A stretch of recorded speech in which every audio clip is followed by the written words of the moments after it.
Good morning students. आज हम देखेंगे गांधी जी का ट्रस्टीशिप का सिद्धांत, जिसको हिंदी में हम कहते हैं न्यासीता की अवधारणा।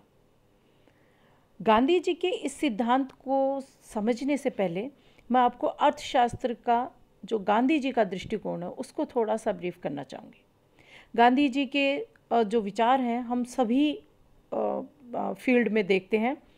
जब हम अर्थशास्त्र की बात करते हैं तो हम सोचते हैं कि गांधी जी जो सत्य और अहिंसा के पुजारी हैं, जो नैतिकता की बात करते हैं, जो मानव धर्म की बात करते हैं, धर्म और राजनीति को मिलाने की बात करते हैं, राजनीति के आध्यात्मिकरण की बात करते हैं, तो भला अर्थशास्त्र के सिद्धांतों से गांधी जी का क्या हम कह सकते हैं कि गांधी जी का अर्थशास्त्र के सिद्धांतों से तो कोई मतलब होना ही नहीं चाहिए, क्योंकि अर्थशास्त्र का जो सिद्धांत है या अर्थशास्त्र की जो विचारधारा वो पूरी तरह से टेक्निकल है। उसको हम किसी मानवीयता नैतिकता के आधारों पर परिभाषित नहीं कर सकते। लेकिन अगर हम कहें कि गांधी जी के जो सिद्धांत हैं, गांधी जी का जो अर्थशास्त्र है, वो भी उस युग की हम कहेंगे कि सारी समस्याओं का समाधान हमें गांधी जी के अर्थशास्त्र संबंधी विचारधारा में या अर्थशास्त्र संबंधी विचारों में हमें नज़र आ सकता है। अर्थशास्त्र को हम यहाँ नहीं समझेंगे, लेकिन अर्थशास्त्र का जो मूलभूत आधार जिस सिद्धांत पर टिका हुआ है वो है उनका ट्रस्टीशिप का सिद्धांत। चूँकि गांधी जी के समस्त विचार मानवीयता से प्रेरित है, तो हम कहेंगे कि गांधी जी का अर्थशास्त्र भी मानवीयता से प्रेरित है, नैतिकता से प्रेरित है। तभी वो कहते हैं कि वह अर्थशास्त्र जो नैतिक और भावनात्मक पक्षों की उपेक्षा करता है, मोम की मूर्ति की तरह है जो लगती चाहे सजीव हो किंतु होती प्राणविहीन है। कभी मोम की मूर्ति देखी आपने? इंग्लैंड का जो लंदन का मैडम तुसाद का कोई एक म्यूज़ियम है जिसमें वर्ल्ड के जितने भी फेमस लोग हैं उनकी सेम उन्हीं की कदकाठी के आधार पर स्थापित मूर्तियाँ हैं। और कई बार आप लोगों ने शायद अखबारों में देखी भी होगी, अमिताभ बच्चन, शाहरुख खान जैसे हमारे जो सुपरस्टार हैं। अभी कल परसों ये एक फ़ोटो आई थी, सुशांत सिंह राजपूत की भी फ़ोटो है, जिसमें बिल्कुल सेम वो मूर्ति के पास जो रियल शख्सियत है वो खड़ी रहती है और अंतर करना मुश्किल हो जाता है कि दोनों में से सजीव कौन सी है, असली कौन सी है, नकली कौन सी है। मतलब इतनी रियल लगती है वो मूर्ति। तो गांधी जी इस बात को यहाँ डिफाइन कर रहे हैं कि जो अर्थशास्त्र है वो भावनात्मक और नैतिक पक्षों के आधार पर होना चाहिए, क्योंकि अगर ऐसा नहीं है तो वह उस मोम की मूर्ति की तरह है जो लगती चाहे सजीव हो किंतु होती प्राणविहीन है। मतलब दिखने में भले ही सजीव लग रही हो लेकिन रियलिटी में उसमें प्राण नहीं होते। प्राण नहीं होता तो इसका मतलब जीवन नहीं होता। तो इस तरह की वो बात करते हैं।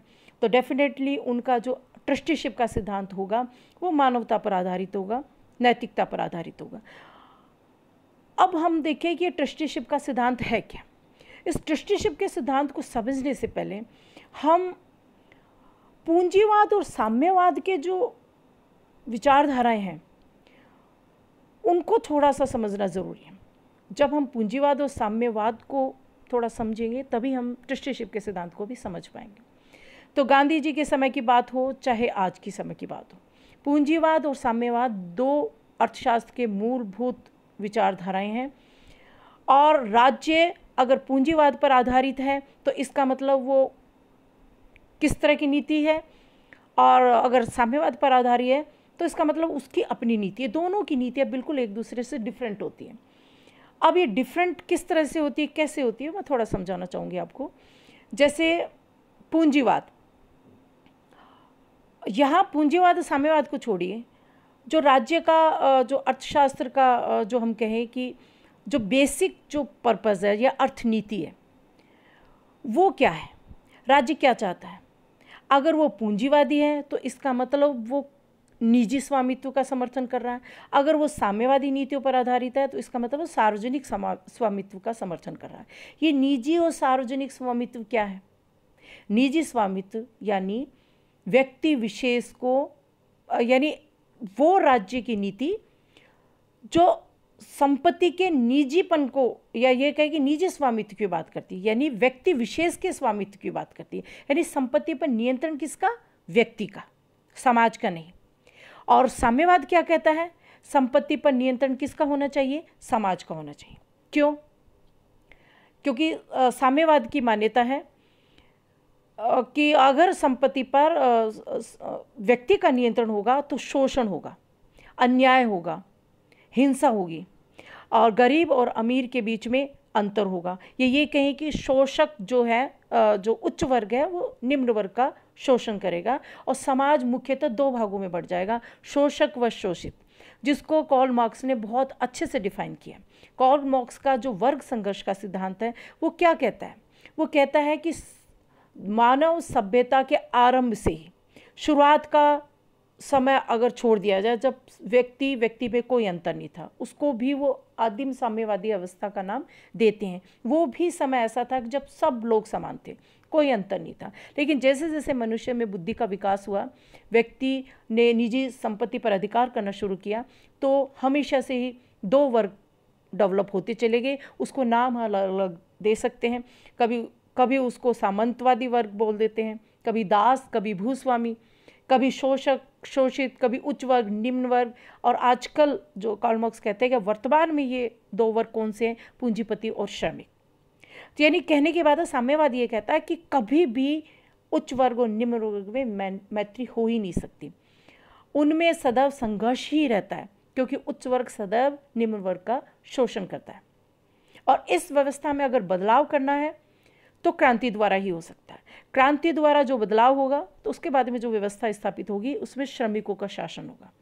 यानी सीधी सी बात है कि ये जो साम्यवादी व्यवस्था है वो किस पर आधारित है? हिंसा पर आधारित है। और गांधी जी कभी भी इस तरह की व्यवस्था का समर्थन कर ही नहीं सकते, इसलिए गांधी जी साम्यवाद का विरोध करते हैं। ठीक है, हाँ, लेकिन संपत्ति के सार्वजनिक स्वामित्व का समर्थन करते हैं। वो ये ज़रूर चाहते हैं कि संपत्ति पर व्यक्ति का नहीं, समाज का अधिकार होना चाहिए। तो इस तरह से हम कह सकते हैं कि गांधी जी के विचार जो है विरोधाभासी है। साम्यवाद के जो रणनीति है या जो नीति है उसके तो विरोधी हैं, लेकिन साम्यवाद की जो मूल भावना है उसके वो समर्थक हैं। जब हम बात करते हैं पूंजीवाद की, तो गांधी जी पूंजीवाद के भी विरोधी हैं। पूंजीवाद के क्यों विरोधी हैं? क्योंकि वो निजी स्वामित्व का समर्थन करता है। निजी स्वामित्व का समर्थन करता है तो इसका मतलब शोषण व हिंसा पर आधारित है, क्योंकि ये जो व्यवस्था है वो अर्थतंत्र को पूरी तरह से राज्य की नियंत्रण से मुक्त करने की बात करती है। राज्य से नियंत्रण से मुक्त करने का परिणाम क्या होगा? धनिकों द्वारा गरीबों का शोषण, क्योंकि समाज में उच्च वर्ग और निम्न वर्ग के बीच में खाई चौड़ी होती जाएगी अगर व्यक्ति को पूरी आज़ादी दे दी जाए और राज्य का उस पर नियंत्रण नहीं रहे। इसलिए गांधी जी, हम कहेंगे कि दोनों ही व्यवस्थाओं के विरोधी हैं। ठीक है, अब वो एक ऐसे सिद्धांत की बात करते हैं, एक ऐसे नए सिद्धांत की कल्पना करते हैं जिसको उन्होंने क्या नाम दिया? ट्रस्टीशिप का सिद्धांत। ये ट्रस्टीशिप का सिद्धांत गांधी जी की मान्यता है कि इन दोनों ही जो विचारधाराएं हैं उनके दोषों को दूर करता है और उनके दोनों ही विचारधाराएं जो है उनके गुणों को अपनाता है। एक ये ऐसा अद्भुत सिद्धांत है।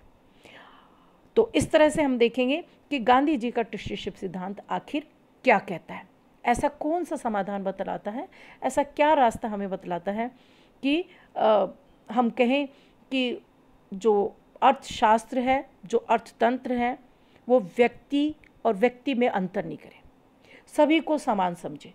क्योंकि गांधी जी जिस तरह से श्रम, रोटी के लिए श्रम, कायिक श्रम की अवधारणा हमारे सामने रखते हैं अपने अर्थशास्त्र के सिद्धांतों में, उसमें वो क्या कहना चाहते हैं?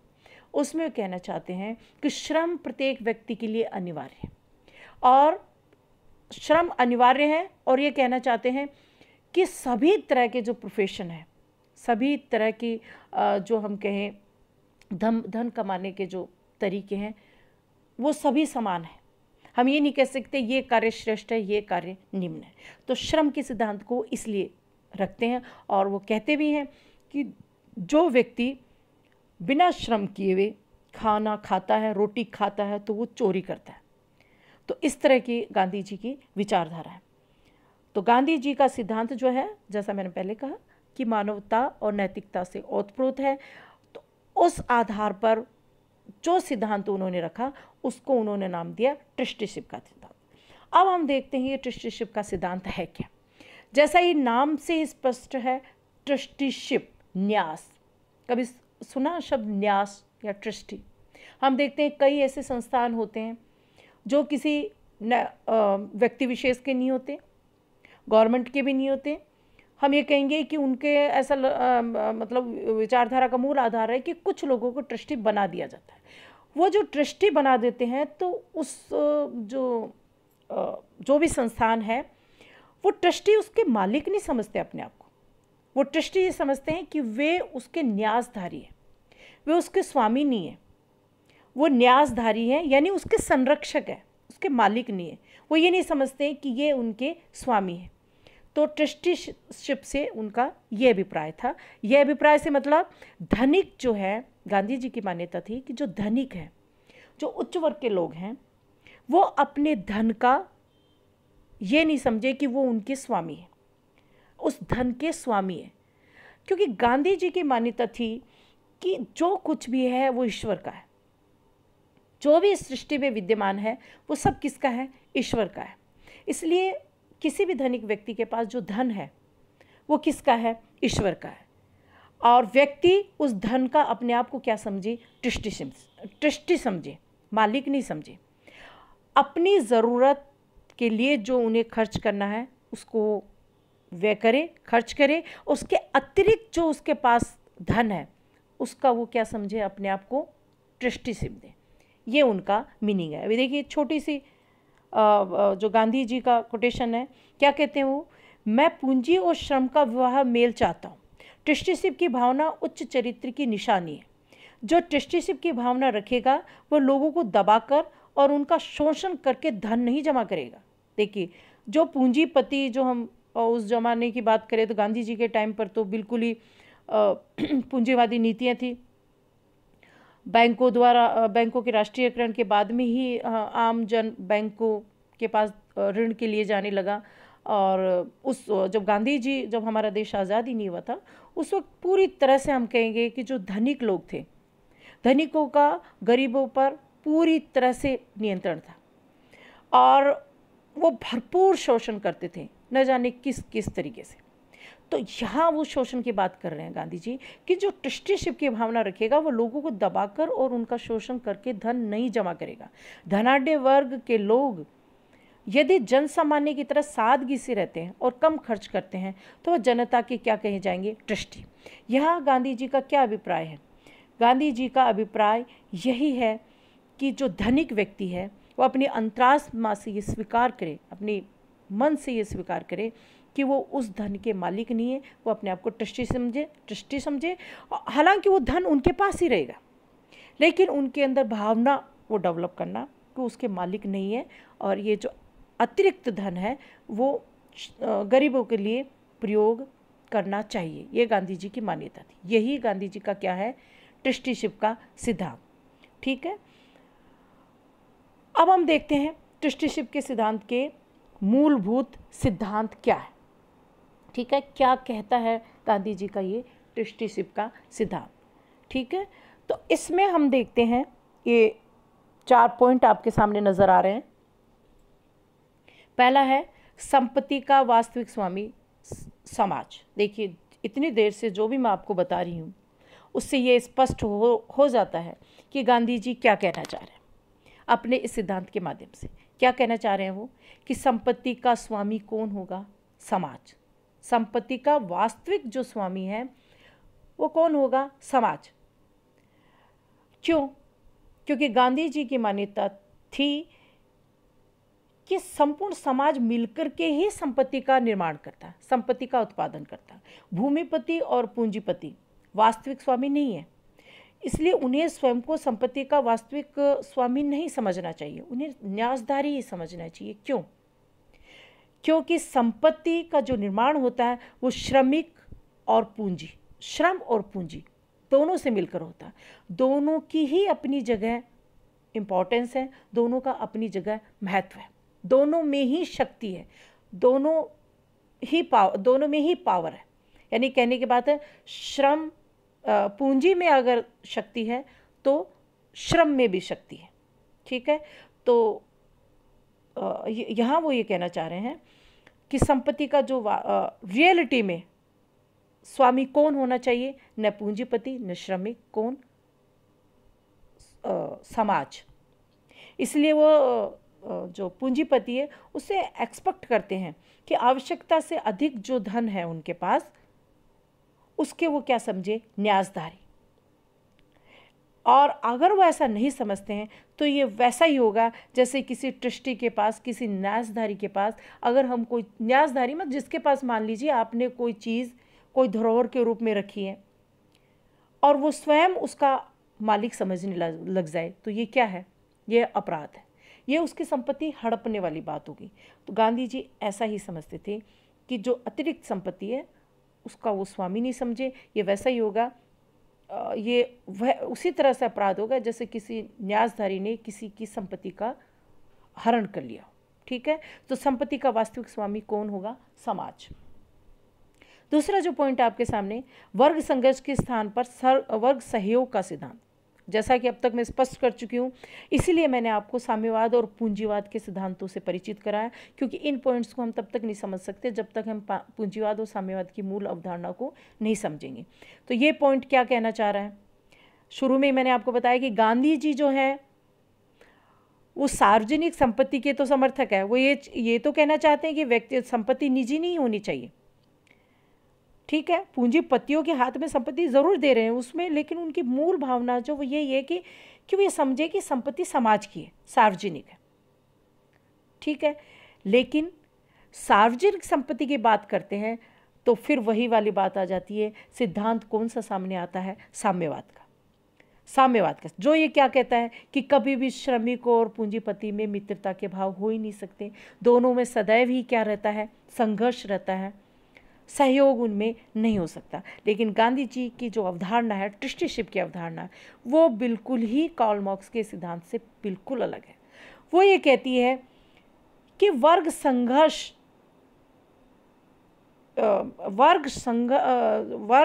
मतलब सार्वजनिक संपत्ति की बात वो स्थापित करना चाहते हैं, लेकिन बिना वर्ग संघर्ष के। यानी वो ये कहते हैं कि समाज का जो गांधी जी कहते हैं, जो कार्ल मार्क्स कहता है कि शोषक और शोषित दो भागों में ही विभाजित हो सकता है, लेकिन गांधी जी कहते हैं कि नहीं, शोषक और शोषित में हम अगर समाज को विभाजित करेंगे तो उनके मध्य सदैव ही संघर्ष ही रहेगा, इसलिए उनको दो शोषक और शोषित में विभाजित हम नहीं करेंगे।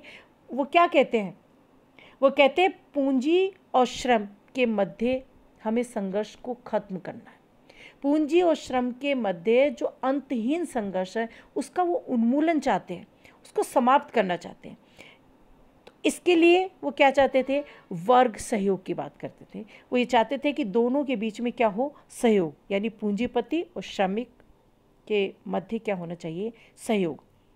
और ये सहयोग कैसे होगा, उनका जो ये ट्रस्टीशिप का सिद्धांत है उसमें ये सहयोग हो पाएगा, क्योंकि ट्रस्टीशिप का सिद्धांत ये कहता है कि मुट्ठी भर जो धनवान है उसके स्तर को हम नीचे लाएं और आधा पेट भोजन करके जो जीवन जीने वाले लोग करोड़ों मजदूर हैं उनके जीवन स्तर को हम ऊपर उठाएं। यानी कहने की बात है कि अमीर और गरीब की खाई को बांटना, यही एक अहिंसक सरकार, सत्य और अहिंसा पर आधारित सरकार होगी, उसका मूलभूत उद्देश्य होगा। तो गांधी जी का जो ये सिद्धांत है वो वर्ग संघर्ष की नहीं, वर्ग सहयोग की बात करता है। ठीक है, तीसरा जो पॉइंट है वो है अहिंसक पद्धति द्वारा पूंजीवाद की समाप्ति। देखिए, गांधी जी भी चाहते हैं कि पूंजीवाद जो व्यवस्था है उसमें सदैव संघर्ष ही होगा पूंजीपति और श्रमिक के बीच में, क्योंकि ये शोषण पर आधारित है। पूंजीपति श्रमिकों का शोषण ही करेंगे तो मित्रता संभव ही नहीं है। जिस तरह से साम्यवाद के सिद्धांत है कि मित्रता संभव नहीं है, तो पूंजीवाद भी इसी आधार पर टिका हुआ है, तो दोनों के बीच में मित्रता नहीं हो सकती। ठीक है, लेकिन यहाँ हम बात कर रहे हैं अहिंसक पद्धति द्वारा पूंजीवाद की समाप्ति। लेकिन मूलतः जो सारी बीमारियों की जड़ है, गांधी जी भी ये समझते थे, ये पूंजीवादी पद्धति। लेकिन इस पूंजीवादी पद्धति को ट्रस्टीशिप के सिद्धांत द्वारा हम अहिंसक तरीके से ही क्या कर सकते हैं, समाप्त कर सकते हैं। यानी गांधी जी भी इस बात को स्वीकार करते थे, जो निजी स्वामित्व की बात पूंजीवाद करता है, और उस स्वामित्व के कारण ही क्या होता है, व्यक्ति और व्यक्ति में अंतर, भेद, शोषण की उत्पत्ति।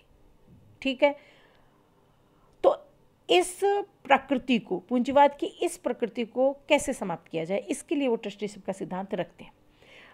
और कैसे समाप्त होगी ये, क्योंकि गांधी जी, वही वाली बात है कि ट्रस्टीशिप के सिद्धांत के माध्यम से पूंजीपतियों को अवसर दे रहे हैं।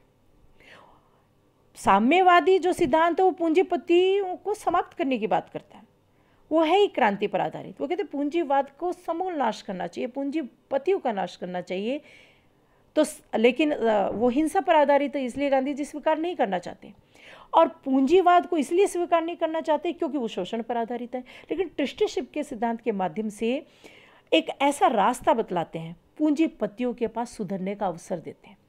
पूंजीपतियों को ये अवसर प्रदान करते हैं कि वो स्वयं उस धन का, जो उसके पास अतिरिक्त धन है, उसका वो क्या समझे, ट्रस्टी समझे, उसका वो न्यासधारी समझे। वो पूंजीपतियों को समझाना चाहते हैं कि अगर पूंजी में शक्ति है, जैसा मैंने पहले बताया आपको कि अगर पूंजी में पावर है तो श्रम में भी है, दोनों ही एक दूसरे पर निर्भर है। और शक्ति जो शक्ति होती है वो विनाश भी कर सकती है तो सृजन भी कर सकती है। तो श्रमिक भी अगर अपनी शक्ति को आजमाने लग जाएंगे तो हो सकता है पूंजीपतियों का वो नाश कर दे। इसलिए ट्रस्टीशिप के सिद्धांत के माध्यम से गांधी जी पूंजीपतियों को अवसर देना चाहते हैं कि आपके पास जो अतिरिक्त धन है उसको जनता के कल्याण के लिए लगाइए, समाज के कल्याण के लिए लगाइए। ये धन समुदाय का है, जो परंपरागत रूप से, पैतृक रूप से आपको प्राप्त हुआ है, वो आपने नहीं निर्माण किया उसका। और उस धन से जो आप निर्माण कर रहे हैं उसके भी आप स्वामी नहीं हैं, उसका स्वामी कौन है, समाज है। ये बात पूंजीपतियों को समझनी होगी। तो गांधी जी ट्रस्टीशिप के सिद्धांत में ये बात स्पष्ट करना चाहते हैं। और पूंजीपति अगर इस बात को समझ ले तो अहिंसक पद्धति द्वारा ही पूंजीवाद की क्या हो जाएगी, समाप्ति। यानी जो साम्यवाद का मूल सिद्धांत है कि हिंसा द्वारा ही पूंजीवाद की समाप्ति हो सकती है, लेकिन गांधी जी कह रहे हैं कि नहीं, अहिंसक पद्धति द्वारा पूंजीवाद की समाप्ति हो सकती है। और ट्रस्टीशिप का सिद्धांत जो है, ये न्यासधारिता की ये जो अवधारणा है, ट्रस्टीशिप का जो सिद्धांत है, वो इस बात को सिद्ध कर सकता है, ऐसा गांधी जी की मान्यता है। और फोर्थ पॉइंट जो है वो क्या कहता है, समानता पर आधारित सिद्धांत। अब गांधी जी ट्रस्टीशिप के जो सिद्धांत हैं, ट्रस्टीशिप का जो सिद्धांत है उसकी यह भी विशेषता है कि समानता पर आधारित है।